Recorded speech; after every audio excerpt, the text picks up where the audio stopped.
Frekuensi kopi itu sekarang udah jadi rumah buat lo ya, Pak ya? Menurut gua udah. Rumah kedua? Rumah kedua. Karena mungkin rumah pertama kali. Rumah pertama ya malah? Karena gua sekarang tuh lebih banyak habisin waktu di sini. Karena gua ngerasa ya apa ya, di sini gua banyak teman baru, banyak relasi juga, terus banyak tukar pikiran juga sama teman-teman gua, misalnya yang datang atau kayak gimana. Dari situ gua kayak kebentuk mindsetnya, ya ini tempat gua gitu loh, ini tempat kita sama-sama gitu, ya kita harus bangun tempat ini gitu.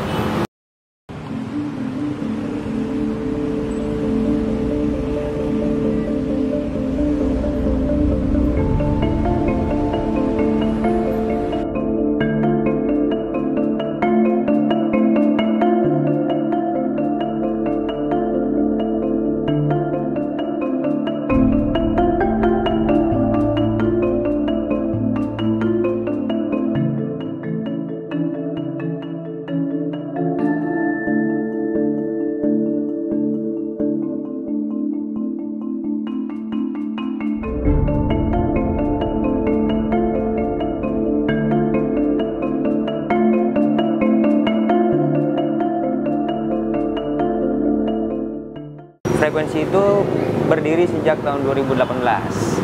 Nah, 2018 ya, padahal masih sangat awam ya kalau untuk di dunia usaha. Ibaratnya lu masih ngerangkak lah ya, masih ngerangkak, dan alhamdulillah kita bisa bertahan sampai saat ini. Jadi frekuensi ini punya arti itu kayak gelombang. Kalau di radio kan kayak ada gelombang radio kan. Kalau ini gua analogin kayak gelombang kehidupan.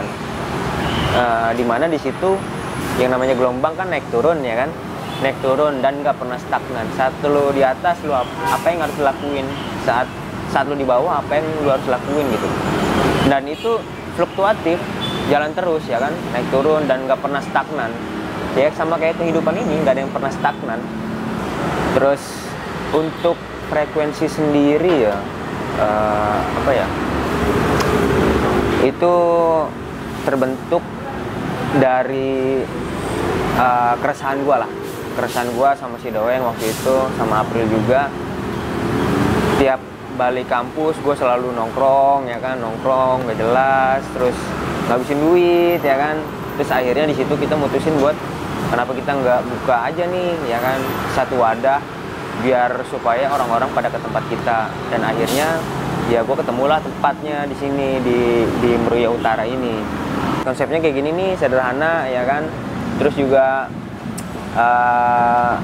waktu itu gue sering ngadain acara juga kan, sering ngadain acara diskusi kayak gitu, diskusi publik lah, diskusi publik kayak diskusi sastra, diskusi bedah buku. Terus waktu itu pernah ada bikin film dokumenter juga nobar di sini kayak gitu. Karena gue ngelihat apa ya, di sekitaran sini jarang lah yang ngadain seperti itu gitu. Biasanya kan kebanyakan akustikan ya kan, terus apa ya, ya pokoknya kayak gitulah, pokoknya yang kebanyakan kedai lakukan. Kalau gue ya kebanyakan lebih ke sosial sih. Lu belajar kopi dari tahun berapa ya? Kalau belajar kopi ya pas pengen buka tahun 2018. Oh itu baru Ya. mau belajar tuh? Kira-kira tuh 2 bulan sebelum gue buka kedai. Oh. 2 bulan gue buka kedai itu gue baru belajar kopi. Ya gitu, jadi biasanya kan orang-orang mau buka kedai ya kan, Udah tahu ya? ya lu harus punya pengalaman dulu kan, kayak setahun atau 2 tahun di dunia kopi itu. Kalau gua nekat aja, nekat aja Bray. Jadi yang penting ya sambil berjalan lah. Iya. Lu langkah dulu, udah melangkah 1 langkah, ya 1000 langkah selanjutnya lu bakal menanti lu kayak gitu. Sebelum gua buka kedai, gua kerja di suatu perusahaan event organizer. Nah, setelah itu gua running sekitar 6 bulan. Gua sambil kuliah juga waktu itu, dan akhirnya gua mutusin buka kedai sama temen kuliah gua waktu itu. Gua bertiga. Gua dibantu sama si Doeng, terus sama si April. Mereka sebagai pencetus juga di frekuensi ini. Nah, seiring berjalannya waktu, 1 sampai 2 bulan gue lupa, dan akhirnya di situ karena gue sibuk kerja juga, si Doeng juga sibuk kerja, sama si April, akhirnya dia mutusin buat ya dia pengen fokus sama kerjaannya. Akhirnya ya udah, akhirnya dia lepas dari frekuensi. Di akhir tahun 2018 gue ketemu sama kawan gue namanya Ega waktu itu. Ya gue ketemu di Circle Kopi juga sih, di Circle Kopi juga. Terus gue ketemu sama si Iman waktu itu. Akhirnya gue di sini dibantu sama Iman dan Ega waktu itu. Nah, berjalan sekitar 6 bulan ya kan. Waktu itu gue konsepnya memang gerobakan karena gue nggak ada modal juga kan di situ, nggak ada modal yang kuat buat bikin suatu usaha. Akhirnya gue mutusin buat ya udah pakai dana yang ada aja dulu waktu itu. Dan alhamdulillah antusiasnya luar biasa. Di tengah perjalanan si Ega cabut, punya kerjaan baru waktu itu. Akhirnya gue running tuh sama Iman berdua. Nah di situ gue ngerasa keteteran waktu itu di tahun 2019 kalau nggak salah, 2019 akhir kalau nggak salah deh, 2019 akhir. Nah akhirnya gue ketemu sama temen kuliah gue juga dulu, si Erik namanya. Nah akhirnya ya si Erik ngebantu gue di sini. Akhirnya ngebantu gue. Ya dia cukup lama sih si Erik itu. Jadi dia gabung di frekuensi itu bulan November 2019. Akhirnya running beberapa bulan, si Iman yang cabut karena dia harus ke Surabaya. Katanya sih menuntut ilmu, katanya dia menuntut ilmu gitu. Dan akhirnya di tahun 2020 bulan Februari, ya si Iman cabut tuh ke Surabaya. Akhirnya gue berdua doang tuh sama Erik di tahun 2020. Jadi ini sekarang kita lagi mau bikin cappuccino. Oke.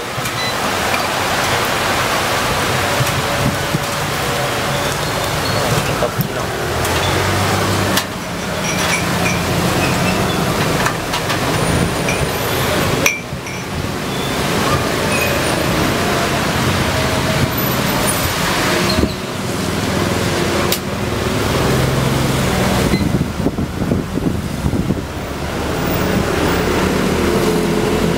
Jadi gue ini bikin langsung buat 2 gelas.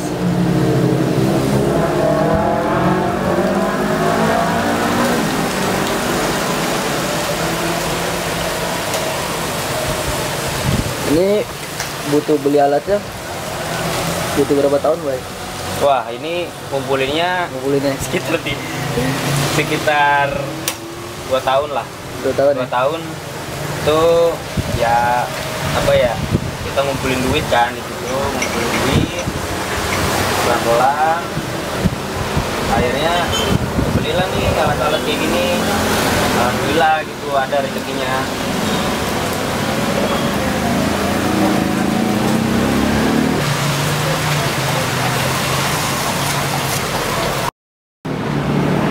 Bulan Agustus 2020 gue buka cabang untuk yang pertama kalinya.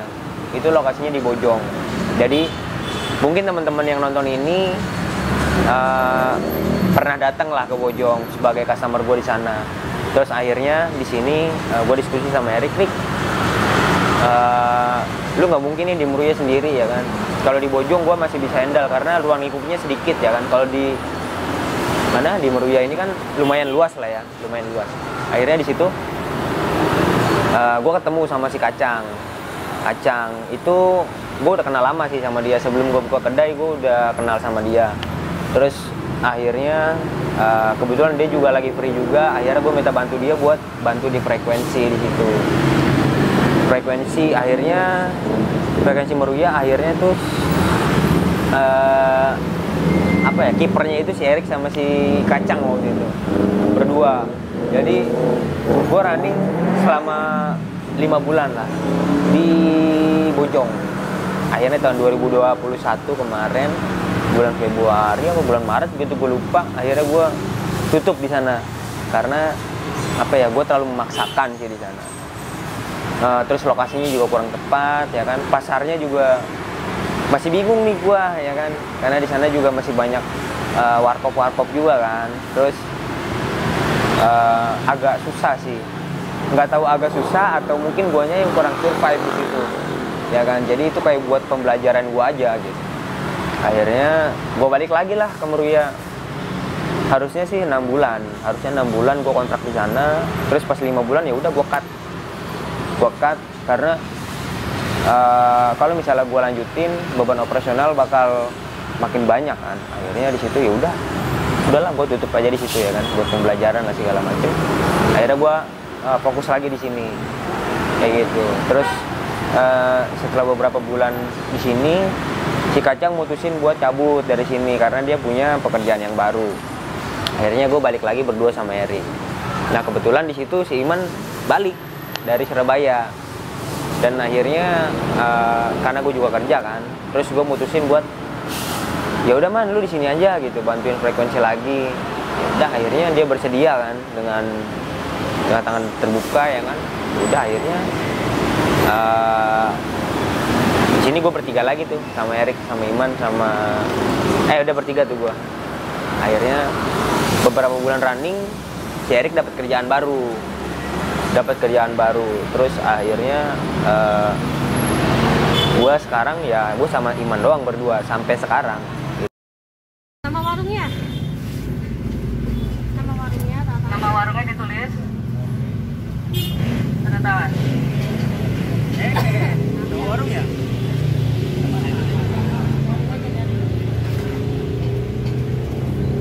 Nanti Mas ambil KTP di kecamatan ya. Silakan, bagi yang sudah selesai membubarkan diri. Ya. Jangan rame-rame. Jangan rame-rame lagi ya Mas, batuk yang sedia. Terus diperhatikan jaraknya. Iya, siap. Nanti kita makan ya. Iya. Oke, silakan kemana? Yang di Iya, yang ini kan apa? Dekat lote.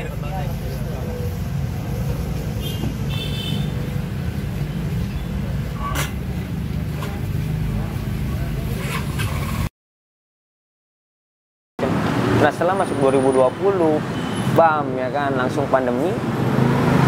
Nah itu gue muter otak tuh kayak gimana, karena kita dibatesin nongkrong, terus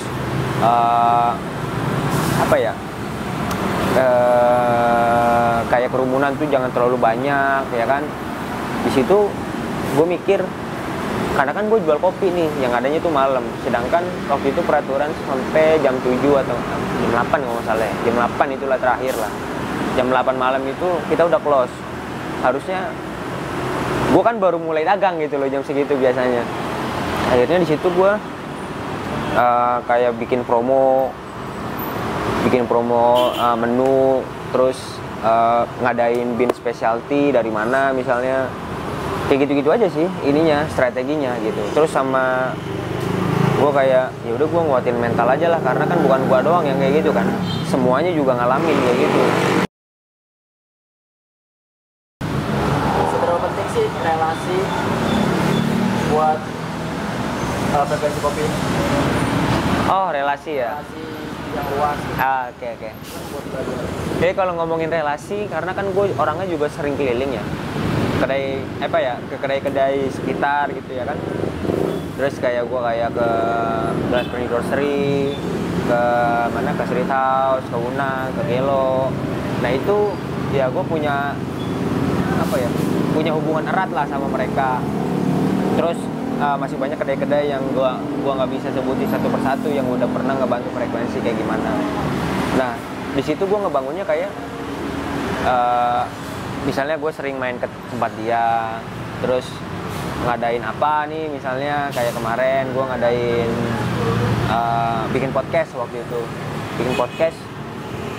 di situ gue bikin podcast. Nah itu tujuannya itu kayak buat ngebangun relasi aja, ngebangun silaturahmi kedai yang satu ke kedai yang lain kayak gitu. Kalau untuk nambah cabang belum sih, karena masih trauma aja masih yang main kemarin. Sempat punya kepikiran buat bikin frekuensi itu ada di misalnya di apartemen ya kan, bisa kayak di mall atau kayak gimana, gue punya pemikiran kayak gitu gitu, kayak kok gue ngadain kopi to go gitu. Cuman di situ kan gue mikir wah esensinya jadi beda nih ya kan. Terus gue nanti kalau kayak gitu bisa melenceng dari apa namanya, dari konsep awal yang gue bangun gitu. Karena kan dari awal frekuensi dibangun ya apa ya, gue kayak ngadain ruang diskusi ya kan.